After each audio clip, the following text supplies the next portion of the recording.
የሚያዋጣን ነብዩ መውደድ ነው። አዎ ነብዩ መውደድ ያዋጣል። ነብዩ ሰለላሁ ዐለይሂ ወሰለም ግን እንዴት እንውደዳቸው? አላህንስ እንዴት እንውደደው? አይደለም ነብዩ ሙሐመድን ሰለላሁ ዐለይሂ ወሰለም አላህ እንኳን እሳቸውን የላካቸውን እንዴት ብለን መውደድ እንዳለብን እሱን ራሱ ገለጸ። ምን ሲል ቁል ኢን ኩንቱም ቱሒቡነ አላህ ፈተቢዑኒ ዩሕቢብኩሙላህ በላቸው መልእክተኛ ሆይ ማን ነብዩ ሙሐመድ ሆይ ሰለላሁ ዐለይሂ ወሰለም ለህዝቦች አስተላልፍላቸው እውነት እናንተ እንደምትሉት አላህን የምትወዱ ከሆነ እኔን ተከተሉኝ በላቸው። ማንን? ነብዩ ሙሐመድን ሰለላሁ ዐለይሂ ወሰለም። ነብዩ ሰለላሁ ዐለይሂ ወሰለም ያልሰሩትን በመስራት እሳቸው ያላዘዙትን በመፈጸም እሳቸውን መውደድ በፍጹም አይቻልም። የነብዩ መሐባ ከውስጣችን ነው። አንተ ለኔ ዓለም ላንተ ብሎ ነው አላህ የፈጠራቸው ነብዩንና ውሸት አላሁ ሱብሓነሁ ወተዓላ ነብዩ ሙሐመድን ሰለላሁ ዐለይሂ ወሰለም አንተ ለኔ ዓለምን ላንተ ብሎ በፍጹም አልነገራቸውም። ዓለምን አላህ ለምን እንደፈጠረ ተናግሯል። እኛን ለምን እንደፈጠረ ጂኖችን ለምን እንደፈጠረ በግልጽ ተናግሯል። ወማ ኸለቅቱል ጂነ ወልኢንሰ ኢላ ሊያዕቡዱን ጂኖችንም ሆነ የሰው ልጆችን አልፈጠርኩም እኔን በብቸኝነት እንዲያመልኩኝ እንጂ ነው ያለው። ነሷራዎች እዛ ጋር ዒሳ ማለት የአላህ ልጅ ነው እሱም ራሱ አስተዳዳሪ ነው ይላሉ። እነዚህ ደግሞ ቀብር አምላኪዎች እዚህ ጋር ነብዩ ሙሐመድን ሰለላሁ ዐለይሂ ወሰለም አላህ ያልሰጣቸውን ስልጣን ምን እያደረጉ ነው? አንተን ለኔ ስል ነው የፈጠርኩ ዓለምን ግን በጠቅላላ ላንተ ስር ነው የፈጠርኩ እያሉ ይዋሹባቸዋል። ይሄ በእስልምና ምንም መሰረት የለውም። ካለሳቸው አይሆንም ነብዩ። እንኳን እኛ ሰው ምንም የምንበላውም ግመሉም ሁሉም ለነብዩ ተብሎ የተፈጠረ ነው። የነብዩ ያለሳቸው አይሆንም። ምን በላው ግመሉ ሁሉ ነገር የተፈጠረው ለሳቸው ተብሎ ነው አለ። አላህ ደግሞ ምን ይላል? አላሁ ሱብሓነሁ ወተዓላ ምን አለ? ኸለቀ ለኩም ማ ፊል አርዲ ጀሚዓን በምድር ላይ ያለውን በጠቅላላ ለናንተ ፈጠርኩላችሁ ነው ያለው ሱረቱል በቀራ ላይ እንጂ ለነብዩ ሙሐመድ ሰለላሁ ዐለይሂ ወሰለም ፈጠርኩለት አላለም በፍጹም። ይሄ ውሸት ነው። አለበዛ እንደኔ ሰው ናቸው ተብሎ ዋጋ የለውም ይከተዋል ጀሃነም። አለበለዚያ ነብዩ ሙሐመድን ሰለላሁ ዐለይሂ ወሰለም እንደኔ ሰው ናቸው ተብሎ ማሰብ ዋጋ የለውም ጀሃነም ውስጥ ይከተዋል አለ ቀጣፊ። እንዲያውም የነብዩ ሙሐመድን ሰለላሁ ዐለይሂ ወሰለም ማንነት ስንመሰክር ሁለት ነገሮችን መሰክራለን። ሰው ናቸው የሚለው ምን መሰክረው አንደኛው ፓርት ነው። አላህ ምን አለ? ቁል በላላቸው። ለማን? ለሌላ ሰው እኮ አይደለም፣ ለነብዩ ሙሐመድ ሰለላሁ ዐለይሂ ወሰለም ለራሳቸው አላቸው። ምን ሲል? ቁል በል ኢነማ አነ በሸሩን እኔ እኮ ሰው ነኝ፣ ቁርጥ ያልኩ ሰው ነኝ፣ ሚስሉኩም የእናንተ አምሳያ ነኝ በል። ስለዚህ ሰው ናቸው። ሰው ናቸው ማለት ጀሃነም ውስጥ አያስገባም። ይልቁንስ ምንድነው ጀሃነም ውስጥ የሚያስገባው? እሳቸው ምን አሉ? ዩሃ ኢለይ ወደ እኔ እኮ መለኮታዊ ራእይ ይወረዳል። ይሄ ልትከተሉ ነው የሚገባችሁ። ወደ እኔ የተወረደውን መለኮታዊ ራእይ ስሩበት፣ ሌላ ነገር አትጨምሩ ብለዋል። እሳቸውን ደግሞ ከሰውነት ደረጃ ከፍ አድርጎ ወደ አምልኮ የወሰደ ሰው የጀሃነም ነው። እናንተ እንደምትሉት አይደለም። አዎ ሰው ናቸው ማይመለኩ ሰው ናቸው ካላችሁ በኋላ አምልኮ ግን ለሳቸው እናንተ እንደምትሰጡት ከሰጣችሁ በዚህ መንገዳችሁ ላይ ንስሐ ሳትገቡ ከሞታችሁ ከአላህ ውጭ ነቢይላህ ዒሳንም ጅብሪልንም መርየምንም ሚካኤልንም ነቢዩ ሙሐመድንም ሰለላሁ ዐለይሂ ወሰለም ዓልይንም ፋጢማንም የቦረናውንም ቃጥባሬን አብሬትን ያመለከ በዚሁ መንገድ ላይ ንስሐ ሳይገባ የሞተ የእሳት ነው። መሻይኾቻችን ስራ እንከተል። የመሻይኾቻችንን ስራ እንከተልም። ምክንያቱም አላህ ቃል የገባላቸው ነቢዩ ሙሐመድ ሰለላሁ ዐለይሂ ወሰለም አማኝነታቸውን ያረጋገጧቸው ሷሃባዎች አሉ። ሷሃባዎችን ለምንድን ነው እናንተ መከተል ማትፈልጉት? የመሻይኾቻችንን ስራ እንከተል ትላላችሁ። ለምሳሌ የቃጥባሬ ተከታዮች የሚባሉ አሉ። እዛው ደግሞ ወሎ ደግሞ የቦረናው ደግዬ እርዱኝ አባብዬ የሚሉ ሰዎች አሉ። የቦረናውን መንገድ እንከተል? በፍጹም። በምድር ላይ የጀሃነም መሆናችንን አናረጋግጥም። ምክንያቱም የቦረናው ደግዬ እርዱኝ አባብዬ ሳይሆን የሚሆነው የቦረናው ደግዬ እርዱኝ አባብዬ ሳይሆን የሚባለው ኢያከ ናዕቡድ ወኢያከ ነስተዒን አንተም ብቻ እናመልካለን በአንተም ብቻ እንታገዛለን ነው የሚባለው እንጂ የቦረናው ሆይ አግዘኛ አይባልም። እኛ የምናመልከው ካፈር በታች ያሉ ሰዎችን አይደለም። አቡበክር ስዲቅ ነቢዩ ሰለላሁ ዐለይሂ ወሰለም የሞቱ ጊዜ የእሳቸው ሬሳ ገና ሳይቀበር ምን አለ? ሙሐመድን የሚያመልክ ሰው ካለ ሙሐመድ በእርግጥ ሞቷል አለ። አላህን የሚያመልክ ካለ ግን አላሁ ሐዩን ላ የሙት አላህ ሕያው ነው መቼም የማይሞት ነው አለ። ለምንድን ነው እነዚህ ሰዎች ማለት ነው የመሻይኾቻችንን መንገድ እንከተል የሚሉት? ምክንያቱም እነሱ መሻይኽ የሚሏቸው አዳዲስ መንገዶችን አምጥተዋል። ለምሳሌ ቃጥባሪዎቹ አልኳችሁ ልንገራችሁ ምን እንደሚሉ እስካሁኗ ሰዓት ድረስ ተውበት ከማድረግ ይልቅ በዚህ ክህደት ውስጥ ይጨማለቃሉ። ምን ሲሉ በፊት የሰራውን ጉድ አሁን ልናገረው፣ ያላህ ሹም እኮ ነው ሸልሞ የፈጠረው፣ የአደም ጭቃ ነው እጁን ያጠቆረው ነበር ያሳመረ፣ ሌሎቹ ሲያቦኩ አቡል ጀበል ግርማ አለው ለመልኩ፣ ያም አይነት እኮ ነው የሚታየው በእግሩ ዋና ረጋጭ ነበር ደባልቆ አፈሩን፣ ጌታ የሺሊላ በእጁ ያደረገው ሙልኩን አቡል ጀበል ግርማ አለው ለመልኩ ይላሉ። አቡል ጀበል የተባለው ግለሰብ አደም ሲፈጠር ቦታው ላይ ነበረ። አደም ገና እየተፈጠረ እያለ የአደም ጭቃ ፍንጣሪ እጁ ላይ ተፈናጥሮበት ደግሞ እጁ ጠቆረ ይላሉ።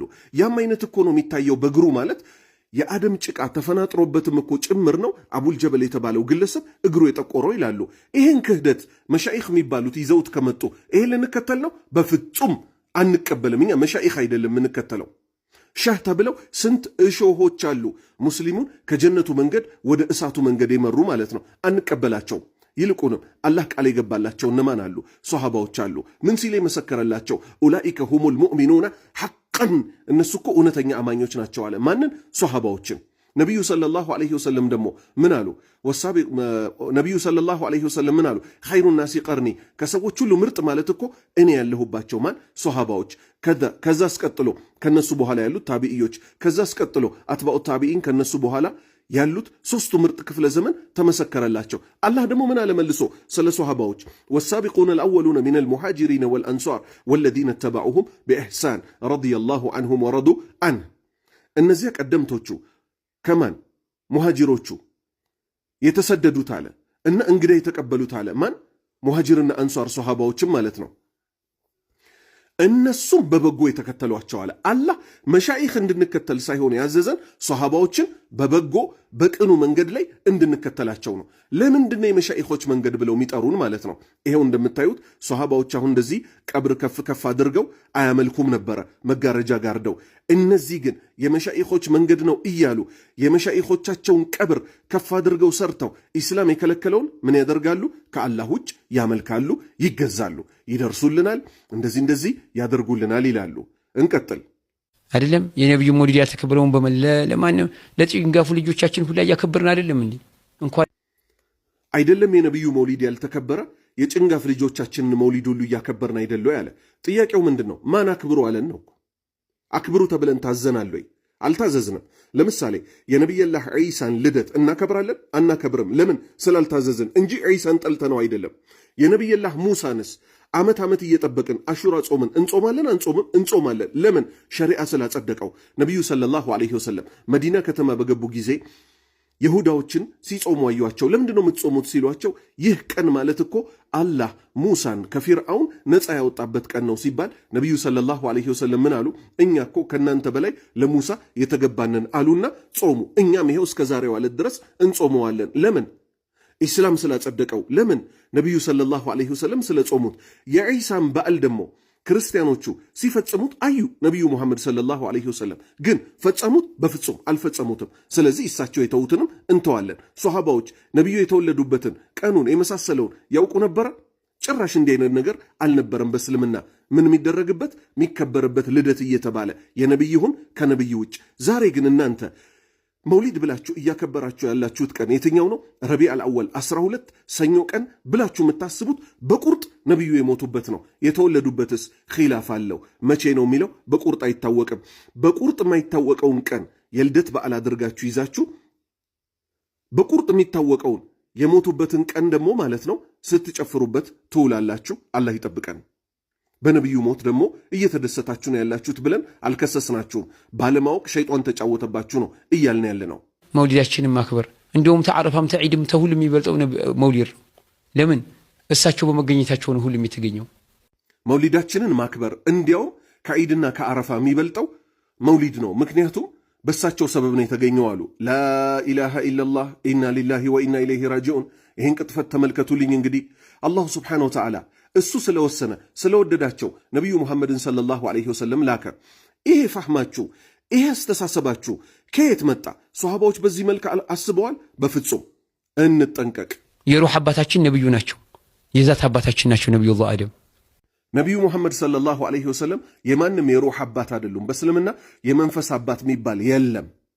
ነቢዩ ሙሐመድ ሰለላሁ ዐለይሂ ወሰለም መልእክት አስተላላፊ ነቢይ እንጂ ሌላ አይደሉም። ابن تيمية يهم بلو كتبال هذا إما غلط وإما كذب صريح يعني غلط የሚባል ተሳስቶ ሊሆን ይችላል የሚያሳስት የሆኑ ንግግሮች ስላሉ ማለት ነው اقتضاء الصراط المستقيم የሚባለው ኪታብ ላይ ኢብኑ ተይሚያ መውሊድን ከሚያከብሩ ሰዎች መካከል ምናልባት የተወሰኑት አጅር ሊያገኙ ይችላሉ ብሏል ነዓም ብሏል ከምን አንፃር ነው ባለማወቁ ጃሂል በመሆኑ በጥሩ ንያው ምናልባት ይችላል ነው አላህ ይሰጠዋል አይደለም በእርግጠኝነት መናገር አይችልም ሼኹል እስላም ወላ ገይሩ ገብቷቸው አይደለም አላህ ሊሰጠው ይችላል ዑዝር ሰጥቶት ማለት ነው ማንኛውም ተሳስቶ ዑዝር እንደሚሰጠው ግልጽ አይደለም ዑዝር መስጠቱ የሚያመለክተው ምንድነው ሌላ ነቅል ሳንናወራ ሼኹል እስላም ይሄን ብሏል የሚለው ነገር ሳናነሳ ዑዝር መስጠቱ ምን ነው የሚያመለክተው እኮ ስህተት ስለሆነ እንዲያው ኢዕትዛር ያደረገላቸው እኮ ነው እንዲያው መስኪን ስለማያውቁ ምናምን ይላል ጃሂል ስለሆኑ እንደዚህ እኮ ይያለ ነው ወጣቸው አይደል ወይላ ግልጽ በማያወላዳ ግልጽ በሆነ ቋንቋ በተለያዩ ቦታዎች ላይ እዛው ኪታብ ላይ ራሱ መውሊድም ይሆን ሌሎች አዕያድ እንዲያውም ሰፊ በሆነ መልኩ ነው መውሊድ ብቻ ሳይሆን ከመውሊድ ውጭ ያለው የተለያዩ የሚከበሩ አምልኮ በዓላት በአጠቃላይ የተከለከሉ መሆናቸውን ከዒደይን በስተቀር ዒድ አልአድሓና አልፈጥር በስተቀር የተከለከለ መሆን በግልጽ ቋንቋ ሰፊ መብሐት አቅድ አድርጎ ነው يعني አንድ ሁለት ቃል አይደለም እንደዚህ ማለት ነው ርዕስ በቃ خصصውለት ስለዚህ ብዙ አውርቷል ከሰላቱ ሙስተቂም ተመልከቱ ሌሎችም ቦታዎች ላይ ያላችሁ አቋሙ የታወቀ ነው ስለዚህ ምን ይባላል ይሄ ሼኹል እስላም አቋሙ የታወቀ አቋሙ እንዲህ ነው ብሎ ይሄ አስቸጋሪ ነገር ነው ይሄ ወይ ያወቀ ነው አንድ ሰው ይሄን ካደረገ ይሄ ነዑዙ ቢላህ አስቸጋሪ ነገር ነው ካላወቀ ደግሞ ያው ይሄ ነው ሐቁ ተብሎ ይነገራል ዝም ብሎ ሰዎች የሚሉትን ነው የሚሰማው አንድ ሰው ግን እንበልና ሼኹል እስላም እሺ መውሊድ ይቻላል ቢል ምን ይጠበሳል ሼኹል እስላም ይስተደለሁ لا به አይደለም እንዴ يعني ቁርአን አይደለም ሼኹል እስላም ንግግር ما نزل من السماء ከእሱን ከመውሊዳችን ከማክበራችን ጋራ ሼኹል እስላም የሚናገረው ሁሉ እንቀበላለን ያለ ሰው አለ ተይሚዮች አይደለንም አይደል እንዴ